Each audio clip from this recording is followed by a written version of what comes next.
put the question mark because this might be kind of long, so I might divide it up into two parts. But it's page 18 to start with. I start out on page 18 by talking about a rhythm that was in RLE, but we, as I said, kind of blasted by it. Well, it's a dotted quarter note. And so on the page, you'll see an example in 3/4 time of quarter, 2/8 quarter. Now, if we want to make that first sound a little longer, we tie it to the next note. 1, 2, and 3. And if you're a composer, you like to write things as fast as possible, use shortcuts, and so the third measure shows a dotted quarter note. The rule is that the dot after a note adds half of the value of the note. So you've already seen dotted half notes. A half note is worth 2 beats. The dot then is worth half of that, which is 1 beat. So 2 plus 1 equals 3. I'm smiling thinking about throwing math into music lessons. Anyway, so the third measure should sound like the second measure. 1, 2, and 3. So some examples, the first ones I thought of were Christmas songs. Deck the halls.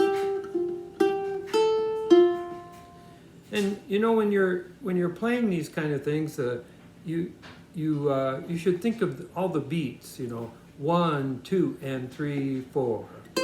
2, and 3. You could even think sometimes in more complicated rhythms. You think of all the eighth notes. So 1 and 2 and 3 and 4 and. The next example is a Silent Night. 1, 2, and 3. 1, 2, 3. And then just for fun, I did the Jewish tune Hava Nagila. 1, 2, 3, and 2, 3. Or, as it's written in the second part of that line, 2, 3. 1, 2, 3. I think I forgot to play the second note. You play. Then there's a paragraph about the fact that the second way I wrote that, the number 2 way, is really not the easiest way to read it. There's a kind of a rule that I learned from a fellow I used to play music with, Jerry Bain, and he said that you should always try to let the reader see the middle of the measure. Or another way to think of it might be you always want to be able to see all the beats, where all the beats are. So in the Hava Nagila, the first way is actually the best way. The second way sort of obscures where beat 3 is. I mean, it's there, it's the dot, but anyway, that's my little advice as far as writing music. So now we are going to use the dotted quarter note on a couple of patriotic songs. America, which is actually the national anthem of England, of all things, and then also America the Beautiful.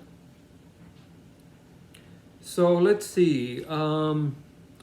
In America, the fingerings are written in there. I'll tell you what, I'll just kind of play through it. We'll play through it and see the odd things as we go. So we have, and I should mention, I'm using pretty much my fingers to pluck this with. Once in a while I'll pluck something with the thumb, but let's say you pluck the first note with the thumb and then you have the 2 notes. So using the thumb index middle for the next. And you slide from F and D to G and E, or D and F to E and G.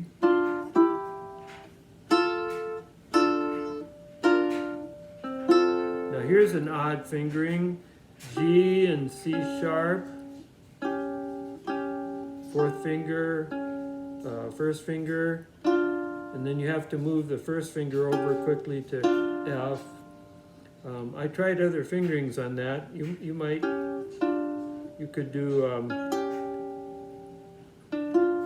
there are other things you could do. You know, these are not like the Ten Commandments or anything, or the Constitution or whatever. You can make up your own fingerings on these. So we go on to the second line of America. F. Now, here's an example of why you should leave your fingers down until you have to move them. So in the second line, second measure, you have F, leave your finger down.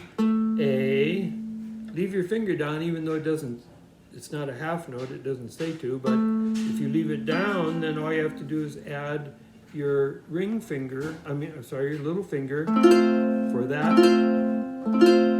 And I'm strumming it. You can use all three of your fingers and your thumb if you want.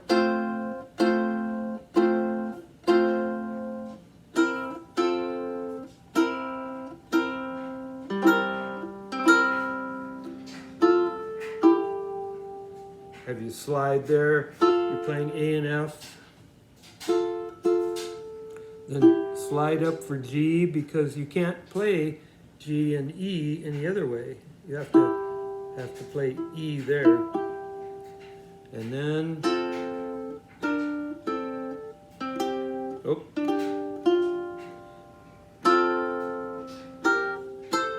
slide there.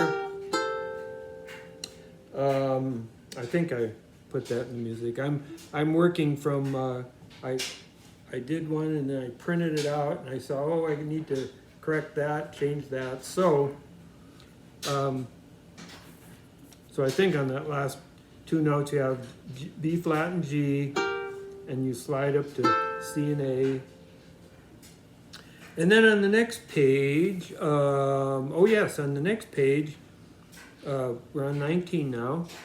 You go up, we're going to use higher notes. I think I'm going to do a lesson on high notes, but go up to the 5th fret for D, and then play B flat on the next string with your second finger, and then open,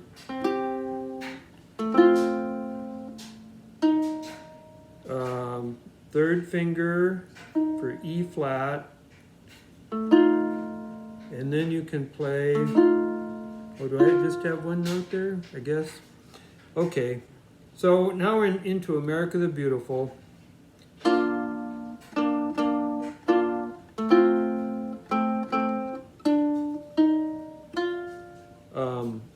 Fourth finger and third finger, so you can go to,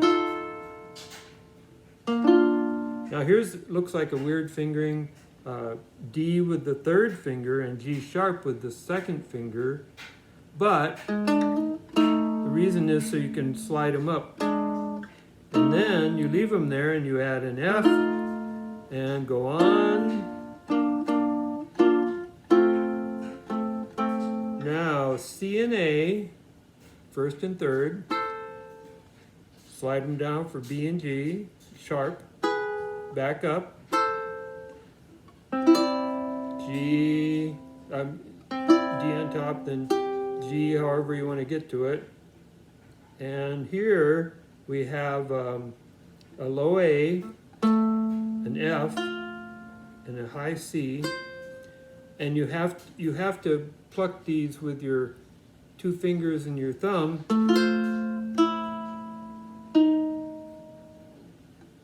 Let's see, can you see that? And then a single, and so here's D on the first string, 5th fret, B flat on the 4th string, 3rd fret, and then you're going down to C and A. You could use the same fingers, but one good thing about using 2 and 4 is that the next two notes are 1 and 3, and then Now I'm on the next to the bottom line, and we have A and F, which of course you could play like that, but I put it here because then you can slide down to there.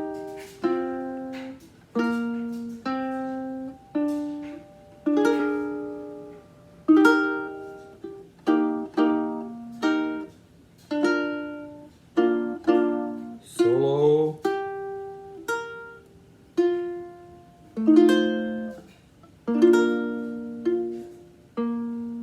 That's a B flat chord on the end there. Okay, well, almost 11 minutes. I hope that covered things for you.